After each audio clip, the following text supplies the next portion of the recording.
I love growing mint, from inviting pollinators to my garden to allowing me to have some of the best fresh tea and adding some different spices and minty flavors to some of the dishes that I cook.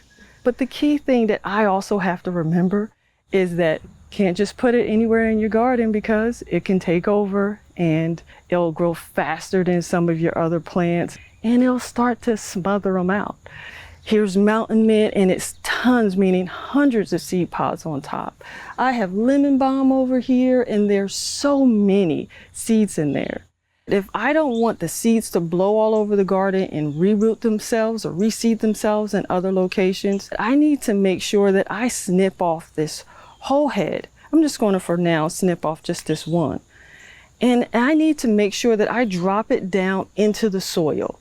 As I drop it into the soil, I can possibly ensure that it's not being carried by the wind or taken in other places and out throughout the garden.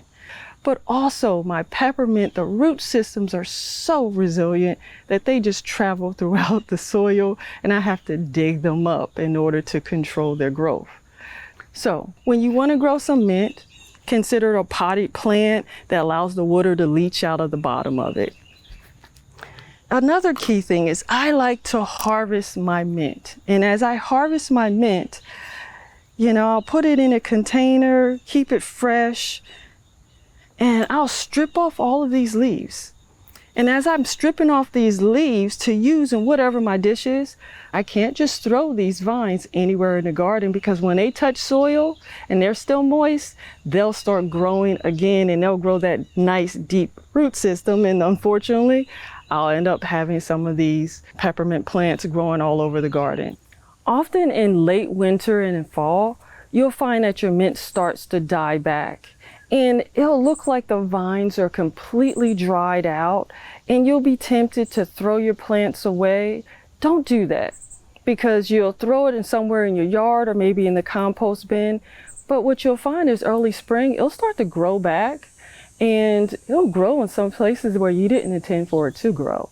So always be vigilant, snip off your seed heads, harvest your mint continuously. And if you find it growing somewhere, dig it up, repot it in raised beds, and you'll find that you'll be enjoying mint for a long time and it doesn't take over your gardening.